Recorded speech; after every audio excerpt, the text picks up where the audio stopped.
गृहस्थ का काम है कई रंगों के कपड़े पहनना। वो इसलिए ऐसा करते हैं क्योंकि अभी वे किसी खास निष्कर्ष पर नहीं पहुंचे होते हैं, उनके मन में अंतर्द्वंद चल रहा होता है, उनका दिमाग अभी स्पष्ट नहीं होता है।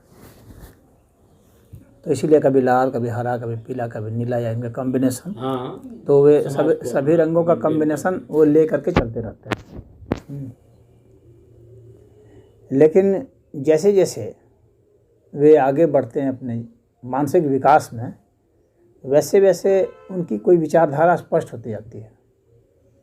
और जब विचारधारा कोई उनकी स्पष्ट होती है तो फिर जिस विचारधारा के हैं ना, उसी विचारधारा के हिसाब से जो है उनका रंग बन जाता है, अपने आप बन जाता है, रंग बनाना नहीं पड़ता है। विचारधारा में वो शक्ति होती है, क्योंकि विचार कहाँ से आते हैं, विचार भी जो है वो रंगों से ही प्रकट हुए हैं। वो प्रकाश की तरंगों का ही एक तरह से प्रकटीकरण है। आपके जैसे विचार होंगे वैसे ही आपके रंग होंगे, और जैसे रंग होंगे वैसे आपके विचार हो जाएंगे। जब व्यक्ति कुछ तेज लिया हुआ होता है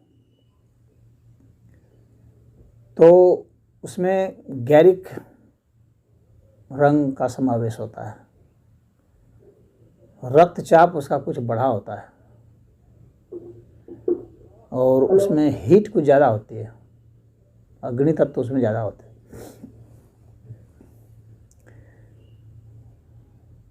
जब उसका विचार ज़्यादा ज्ञानमय होता है, ज्ञान की शक्ति जब ज़्यादा होती है, तो उस वक्त बैंगनी रंग की जो आभा है वह प्रकट होती है। सबके पीछे आभा होती है, ओज होता है, तो बैंगनी रंग के वस्त्र की ओर उसका झुकाव होता है। बैंगनी रंग के फूल हैं, चाहे बैंगनी रंग के फल हैं, ये ज़्यादा शक्तिशाली फल होते हैं। अगर आप चुनाव करेंगे अपने जीवन में तो आप में शक्ति भर देंगे। उसी तरह से जब आपके भीतर में शांतिदायी प्रभाव होगा तो नीला रंग, हल्का नीला, आसमानी नीला जिसको कहते हैं, तो वह उसका प्रभाव आएगा, और उसमें कुछ एकांतपन भी, अकेलापन भी रहेगा, क्योंकि वह शनि का रंग होता है। बहुत भीड़ भाड़ वाला रंग नहीं होता है। वो जो सफ़ेद है वो सात्विकता का परिचायक होता है जी। तो अगर किसी में सात्विक वृत्ति है तो वो सफ़ेद वस्त्र को ज़्यादा पसंद करेगा। सात्विक वृत्ति वाले मांस, मछली वगैरह खाना पसंद नहीं करेंगे नहीं। जो भी सफ़ेद कपड़े पहनेंगे वो अमूमन ऐसा पसंद नहीं करेगा। ढीले ढाले पहनते हैं तो एक रंग और एक ढीला ढाला, ये दोनों चीज़ होना चाहिए जी। खाली रंग है उससे नहीं, रंग के साथ ढीला ढाला भी होना चाहिए कपड़ा। यदि ऐसा है तो वह तामसिक प्रवृत्ति वाले भोजन को या विचार को, इन सबको पसंद नहीं करे। अब एक रंग है और पीला, तो पीला रंग है जो कि ज्ञान को ज़्यादा महत्व देता है और स्वास्थ्य को ज़्यादा महत्व देता है। जो जिसमें ये भावना होती है ज्ञान और स्वास्थ्य की, वो पीले रंग की ओर ज़्यादा झुकाव रखता है, तो उसका चॉइस जो है वो पीला हो जाता है। उसी तरह से काला वस्त्र भी एक देखेंगे, अघोर पंथ वाले धारण करते हैं। हाँ, जिनमें कोई नकारात्मक भावना आती है, समाज को नकारते हैं, व्यवस्था को नकारते हैं, इसलिए किसी का विरोध करना होता है तो काला झंडा दिखलाया जाता है। आप लोग राजनीति में हैं तो ज़्यादा जानते होंगे। तो इसीलिए, क्योंकि वो विरोध प्रकट करने के लिए होता है कि हम आपको नकारते हैं, तो वे इस संसारिकता को, इस भौतिकता को नकारते हैं। जो अघोर पंथ वाले हैं तो वे काला वस्त्र धारण करते हैं। लेकिन चूँकि वो जो काला रंग है ना, वो शनि का वो तामसी रंग है। शनि का भी दो शेड है, एक नीला भी है और एक काला भी है, लेकिन जो काला है वो तामसी है।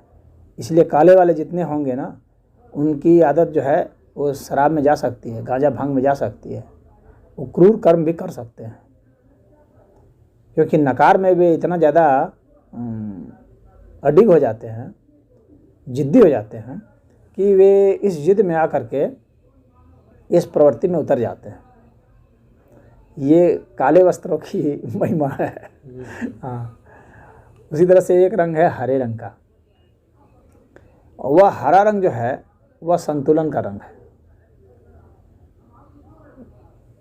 जीवन में यदि संतुलन होगा तो आप हरा रंग ज़्यादा पसंद करेंगे, उसमें संतुलन ज़्यादा होता है। भौतिकता आध्यात्मिकता इन दोनों का मिश्रण जो है उसमें होता है, वो मध्य का रंग है। इसी तरह से एक ऑरेंज रंग होता है, तो ऑरेंज रंग अगर यदि आप पसंद करते हैं, उस रंग के वस्त्र पसंद करते हैं, तो इसका मतलब हो गया कि वह भी जो है वह ज्ञान का और प्रेम का वह रंग होता है। ज्ञान और प्रेम मिक्स होता है उसमें, वैसी विचारधारा वाले उसको पसंद करते हैं। यानी जो उसको पसंद कर रहा है इसका मतलब उसके दिमाग में ये विचारधारा है। और नवजीवन का भी उसमें होता है, ऊर्जा का होता है वो। एक होता है आपको गुलाबी रंग, जिसमें प्रेम करुणा हो, लेकिन साथ में थोड़ी सी वासना भी हो, तो वैसे लोग जो है गुलाबी रंग पसंद करते हैं, और ऊर्जा भी बहुत होती है। यह रंग जो है आप देखेंगे विशेषकर नवयुवतियों का रंग होता है। नवयुवतियाँ अमूमन जो है वो गुलाबी रंग पसंद करेंगे, गौर करेंगे तो क्योंकि उसमें उसकी ऊर्जा भी बहुत होती है, और उनमें वो कामनाएं भी होती हैं, और साथ ही साथ जो है उस तरह की भावनाएं भी होती हैं। तो वह रंग होता है। ये रंगों का विज्ञान है। तो आपने मेरे रंग के बारे में पूछा तो मैंने बता दिया आपको, अन्य रंगों के विषय में बताते हुए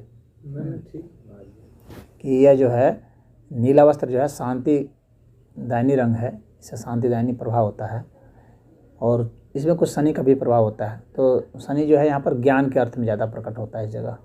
यहाँ पर शनि सात्विक होता है, तामसी नहीं होता काला की तरह। तो इसका ऐसा है। बलराम जी जो थे वो इस वस्त्र को धारण करते थे। जैसे भगवान कृष्ण जो है वो पीताम्बर धारण करते थे। भगवान कृष्ण के भाई बलराम वो नीला वस्त्र धारण करते थे। और भी कई संत हुए हैं। नीला की बहुत महत्ता है। देवी देवताओं को जो है ना, जो उस अवस्था को प्राप्त हुए हैं उनको नीला रंग से दर्शाया जाता है। हालांकि नीला रंग का कोई व्यक्ति होता नहीं है, किसी व्यक्ति को आप नीला रंग का नहीं देखेंगे, परंतु नीला रंग को दर्शाया जाता है जी, काला रंग को नहीं। जबकि नीला रंग होता भी नहीं है समाज में, फिर भी नीला रंग को दिखाया जाता है। भगवान राम को पेंट किया जाता है नीला रंग से, भगवान कृष्ण को तो नीला रंग से। तो वह एक आदर्श स्थिति बतलाने के लिए है कि आपको जिस तरह से आकाश हम लोग को नीला भाषित होता है अपने विस्तार की वजह से, उस तरह से अपनी चेतना का आपको विस्तार करना चाहिए। यदि वैसा विस्तार कर देंगे तो आप आध्यात्म की ओर चले जाएंगे, आध्यात्मिक हो जाएंगे आप। नहीं तो जो संकीर्ण दिमाग के व्यक्ति होते हैं, एक व्यक्ति में रह गए या एक परिवार में रह गए या एक गांव में रह गए, इस तरह से सोच जितनी छोटी होती जाएगी उतना आदमी जो है क्षुद्र स्वार्थी होता जाएगा, उतना कामी क्रोधी लालची भोगी होगा, और वह समाज के लिए उतना ही ज़्यादा अत्याचारी होगा। समाज को उससे छुटकारा पाने में बहुत जोर होगा, और जितना उसका विस्तार बढ़ेगा, उसकी सोच का जितना दायरा बढ़ेगा, उसके कर्मों का दायरा जितना अच्छा बढ़ेगा, तो उतना ही समाज के लिए परोपकारी होगा, कल्याणकारी होगा। तो अध्यात्म तो अपना और समाज के कल्याण के लिए ही ना है, तो इसका उद्देश्य ऐसा ही है। तो ये रंगों का था। चलिए महाराज जी, आपका हम लोग समय ले लिए 10 मिनट। ठीक है, हमारे पास तो समय देने के लिए तो है। ये समाज के लिए ही है। बहुत अच्छा लगा आपका सुनकर। और हम लोग भी बहुत दिन से मतलब आश्रम से जुड़े हैं, करीब 20-25 साल तो हमको खुदे हो गया, और आप जैसे लोगों का भी दर्शन होता रहता है बहुत समय समय पर। और हमारे गुरु जी के यहाँ तो मान लो हर रविवार को वहाँ तो मान लीजिए बहुत दिन से ही चलता है। अच्छा।